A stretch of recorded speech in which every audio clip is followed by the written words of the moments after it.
This is why we have courts, to halt the overreach of a president and attorney general who either don't understand the Constitution or choose to ignore it. A federal judge in California today delivered the legal resistance to President Trump's executive order to withhold federal funding from sanctuary cities. Federal Judge William Orrick in San Francisco issued a nationwide injunction against enforcement of that executive order. In his opinion, the judge wrote, "Federal funding that bears no meaningful relationship to immigration enforcement cannot be threatened merely because a jurisdiction chooses an immigration enforcement strategy of which the president disapproves." The lawsuit was brought by the city of San Francisco and Santa Clara County.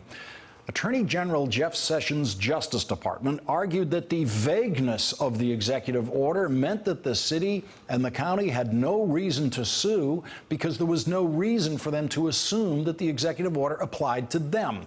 Trying to defend the constitutionality of an executive order by saying the executive order is so vague, no one knows what it means, therefore how can you object to it, is the new low in legal pleadings filed by the Justice Department, but such is the legal reasoning of Jeff Sessions.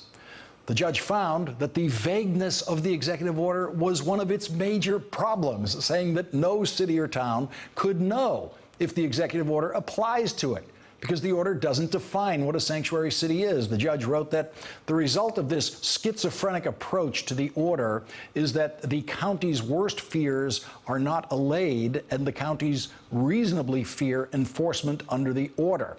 And the judge cited statements that Donald Trump made to Bill O'Reilly as reasons for every city and town and county to fear the Trump executive order. As you know, I'm very much opposed to sanctuary cities. They breed crime. There's a lot of problems.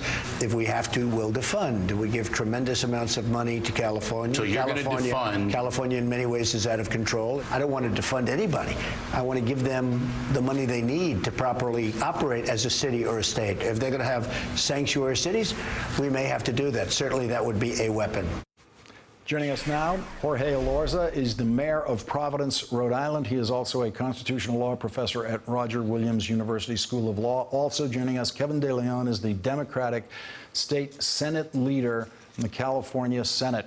Senator De Leon, I wanted to ask you, this case that got the injunction today is a California case, and when we saw that a federal judge in Hawaii ruled against the immigration order, Jeff Sessions said, you know, how could a judge in the middle of Pacific do that? I guess I'm kind of waiting for Jeff Sessions to say, how could a judge in a place that used to be Mexico issue a ruling like this? What are you expecting as the Justice Department's next step? Well, I can tell you, Lawrence, the last time I was with you, I said very clearly that any attempt to coerce state governments and local governments to be an extension of the federal immigration authorities, to be a cog in the Trump deportation machine, would be met with legal resistance. And this is a huge victory for the county of Santa Clara, the city and county of San Francisco, in the state of California, and for all Americans who believe in justice. This is, again, another attempt by President Trump as well as Sessions to threaten local cities and states throughout the country. And once again, they have tripped over the Constitution. Now, Jeff Sessions had been making threat after threat after threat to California and to other municipalities throughout the country, threatening to withhold dollars, federal dollars, needed dollars for our local police officers to do their job to protect and serve our communities. Monies that are needed for human trafficking, monies that are needed for drug trafficking, as well as terrorism. So by threatening cities and states, because we don't want to be a cog in the Trump deportation machine, is both illegal as well as unconstitutional. And let me say, it's un-American, because what you're doing is you're putting states and local municipalities in harm's way, in a very dangerous, vulnerable position by withholding these precious dollars that our police officers need to protect and serve our communities. Mayor Elorza, and I want to call on you now as Professor Elorza, as a constitutional scholar. A couple of things. One is, since there was no definition of sanctuary city in the executive order, how would you have interpreted it in Rhode Island had there been no, in Providence, had there been no injunction? And then secondly, is Providence a sanctuary city? How do you define sanctuary cities? And is there a way to define them constitutionally? Well, that's what mayors throughout the country we've been asking for the past several months. Now, please give us some clarity. Let us know exactly what you mean when you say sanctuary city. The term sanctuary city has been used so much as a political term, and we're using the same words, but it's almost as though we're speaking different languages. And it's impossible to have a sensible conversation when you don't define the terms precisely. So we've been asking the administration, and a group of mayors met with Attorney General Jeff Sessions earlier today, and we asked them exactly that. And we got some Mr. Mayor, let me just follow you. So you had a meeting with Jeff Sessions today? We did. And it was before the judge's ruling, wasn't it? It was before the judge's ruling, and what we got from that meeting was as close to a definition of sanctuary city as we've heard, and it was defined as any city that doesn't comply with Section 1373, which basically requires cities to communicate information that they have about immigration status with ICE. But it turns out that I know of no city in the United States that doesn't comply with Section 1373. So by their own definition of sanctuary city, there is no sanctuary city in the United States. So what we continue to ask of them is, please give us clarity. Let us know exactly what we're talking about, and then we can figure out where we stand and where we don't stand, and perhaps even most importantly, how we can work together. So for example, we all have an interest.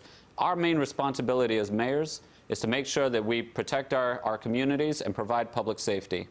At the federal level, they also say that that's their exact priority. That's their same goal. Well, let's figure out how we can work together to make that happen. If they're insisting that we turn our local communities into federal immigration agents, well, that's taking precious resources where we can be investigating serious crimes and diverting it to areas that just aren't a priority. A person that forgot to put their turn signal on is just not a priority in the same way that we have serious criminals. And to the extent that you're chasing people underground and they're afraid to report crimes and they're afraid to step forward as witnesses to crimes, that makes us all less safe. So let's figure out what our priority is and how we can work together to focus on serious criminals. Senator De Leon, when you hear the mayor describing just how, in effect, toothless this executive order was, it starts to sound like it was just a stunt for the Trump base for him to say, look, I delivered on what I said I would do with Bill O'Reilly. Well, I'll say this. I agree with Mr. Mayor from Providence 100%. And I remember that interview with Bill O'Reilly because it was on Super Bowl Sunday when he said that California was, quote unquote, out of control. These executive orders are full of bluster and they're empty threats, and it's empty rhetoric to perhaps gin up his very far right-wing base. But the reality is this: when you do make threats against cities, against states, against counties, it's very un-American, because that's not who we are as a great nation. It tears at the fabric of who we are as a city, because it's political empty rhetoric. You shouldn't be threatening young children, separating children from their mothers and mothers from their children. It's un-American. It's not who we are as a great state. And in fact, I want to underscore something Mr. Mayor just said a few moments ago. These executive orders actually put Americans in a much more dangerous situation, because it will actually increase crime, because police officers would be required, if in fact they're commandeered, to abandon their duties and responsibilities to go help ICE agents set up a perimeter around an elementary school waiting for mothers to pick up their children. That's, again, not who we are as a great city or as a great state or as a great country. The leader of the California State Senate, Kevin De Leon, gets tonight's last word on this. Providence Mayor Jorge Elorza, thank you also very much for joining us tonight. Really appreciate it. Thank you to both. Thank you. Thank you. Hey there, I'm Chris Hayes from MSNBC. Thanks for watching MSNBC on YouTube. If you want to keep up to date with the videos we're putting out, you can click subscribe just below me, or click over on this list to see lots of other great videos.